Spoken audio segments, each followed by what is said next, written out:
इस एसआईआर के पीछे क्या चल रहा है प्रशांत जी? जी, ये सबसे बड़ी चिंता की बात है और इसको समझना होगा पूरे देश को, देश की जनताओं को, राजनेताओं को और वास्तविक सिविल सोसाइटी को।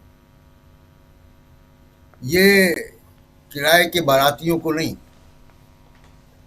तो दो सौ ये जो बहत्तर 272 जो, तो ये जो पूरा मसला है, आप इसको देखिए कि नरेंद्र मोदी एक अल्पमत की सरकार चला रहे हैं, माइनॉरिटी गवर्नमेंट चला रहे हैं।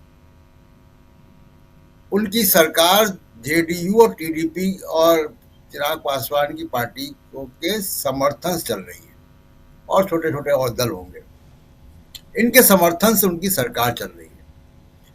बीजेपी के पास अपना बहुमत नहीं है, नरेंद्र मोदी की पार्टी के पास अपना बहुमत नहीं है, लेकिन उनका एजेंडा बड़ा साफ है। वो इन लोगों के जरिए एक जो जिसको कहा जाए कि बहुमत आपने चुरा लिया, और इस चोरी के बहुमत से वो करना क्या चाहते, ये असली मंशा आरएसएस की है और बीजेपी की है, मोदी जी की है।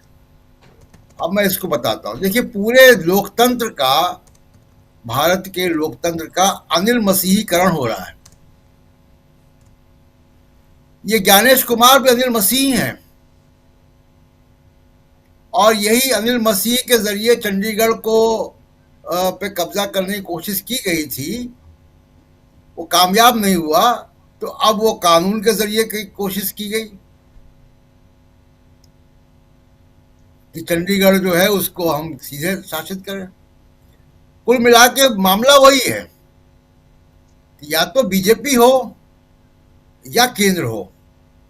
तो अनिल मसीह कामयाब नहीं हुए तो दिल्ली से शासन होगा चंडीगढ़ का। ये पूरा एक क्यों चल रहा है, मोटा मोटा हम लोग समझें कि ये मूलतः, अभी एक छोटा सा रेफरेंस दे दूं फिर मैं अपनी बात रखता हूं।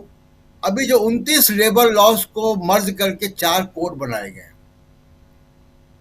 इन कोडों का ध्यान से अध्ययन कीजिए आप, तो आपको लगेगा कि सबसे बड़ी समस्या जो कॉरपोरेट की है, उसको सस्ता लेबर चाहिए, बेजुबान लेबर चाहिए, कभी भी निकाला जा सकने वाला लेबर चाहिए, लेबर की कलेक्टिव वॉइस नहीं चाहिए उसको।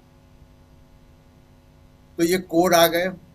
अब भारत का जो कॉरपोरेट है, इन कोड के बाद राजीव जी, वो भारत का जो कॉरपोरेट है अब मोदी जी के रास्ते से, इन 4 कोड के जरिए, वो नया सामंत है। ये 21st सेंचुरी में कॉरपोरेट के खोल में नया सामंत खड़ा किया जा रहा है, जो श्रमिकों का शोषण करेगा, कभी भी निकालेगा। श्रमिकों की कोई कलेक्टिव वॉइस नहीं होगी, उसके कोई अधिकार नहीं होंगे, उसकी मिनिमम वेज कोई तय नहीं होगी। तो ये सारी चीजें हैं। तो ये किस तरफ जा रहा है मामला, एक सामंती भारत बनाने की तरफ जा रहा है। अब मैं दूसरी बात पे आता हूं, एसआईआर। किन लोगों के नाम काटे जा रहे हैं, वो कौन 68-69 लाख लोग हैं बिहार में जिनके नाम कट गए? क्या वो हिंदू सवर्ण है अधिकांश?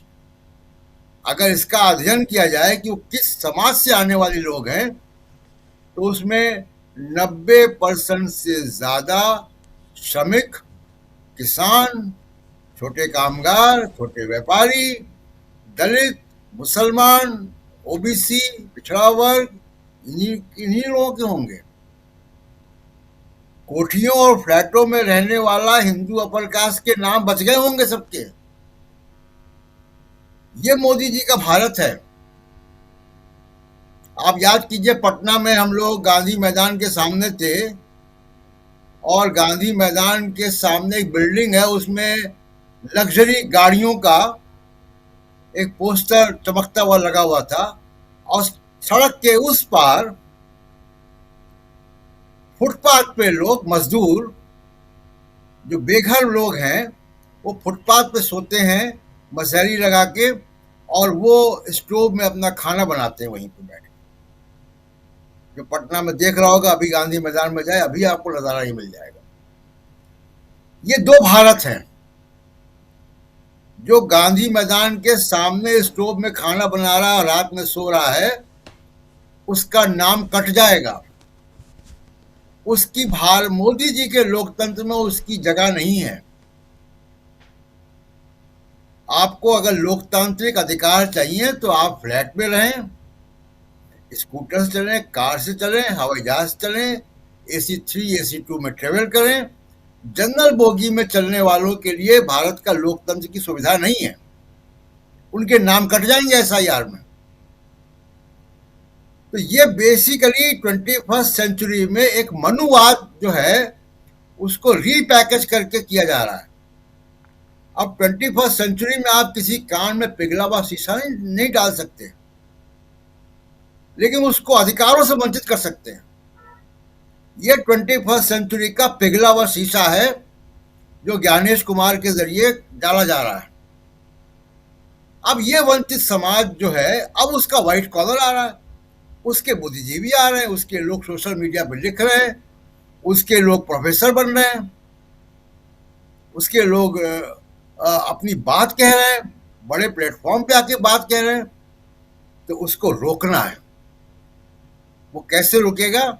या तो आप आइडेंटिटी पॉलिटिक्स कीजिए, और जैसे ही आप सोशल जस्टिस की बात करेंगे तो फिर SIR होगा, SIR का कोड़ा चलेगा, राज्यों के कोई अधिकार नहीं होंगे, गवर्नर जब तक चाहेगा बिल पे बैठा रहेगा,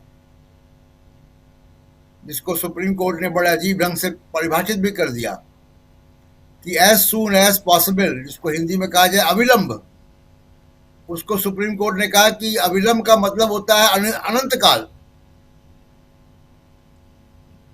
एज सून एज पॉसिबल का मतलब होता है अनंत काल।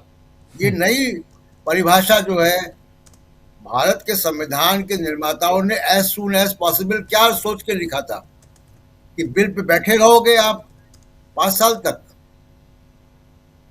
ये तो एज सून एज पॉसिबल का मतलब नहीं है। मैं आर्टिकल 200 की बात कर रहा हूं जी। तो कुल मिला के राजीव जी ये है कि ये लोकतंत्र का जो अनिल मसीहीकरण हो रहा है, उसका उद्देश्य 21st सेंचुरी में मनुवाद को लागू करना है, और उसको अलग अलग ढंग से लेबर लॉस के जरिए, SIR के जरिए, तमाम चीज़ों के जरिए उसको किया जा रहा है। और जो इससे भी ना हो तो उसको फर्जी मुकदमों में डाल दो, उसका सोशल मीडिया बंद कर दो, उसके ऊपर तमाम लाठियां बरसाओ पुलिस की। और ये तब से देखिए कि इनकी स्पीड कब से बढ़ी है, जब से राहुल गांधी ने जातिवाद जनगणना का मामला उठाया, जब से उन्होंने कहना शुरू किया कि 50% के आरक्षण की लिमिट को हटाओ, वहां से ये चौकन्ने हुए, ये क्या हो रहा है, ये तो हमारा सब खेल खत्म हो जाएगा, हजारों साल से जो हम बैठे हुए हैं। तो ये इसके पीछे की जो मंशा है वो ये है। और 26 नवंबर भारत के संविधान का दिवस है, और 26 नवंबर को 3 दिन बाद मुझे लगता है कि देश के तमाम सारे जिम्मेदार लोगों को और पॉलिटिकल पार्टीज को और सचमुच की सिविल सोसाइटी को, बारातियों को नहीं जो बैठे हुए थे वहां पे, उनको एक राष्ट्रीय आंदोलन की रूपरेखा तैयार करनी चाहिए और घोषणा करनी चाहिए कि भारत का संविधान ही जो है वो मनुवाद के खिलाफ सबसे सशक्त दस्तावेज है। और ये नए नए ढंग से चीजें आ रही हैं, और माइनॉरिटी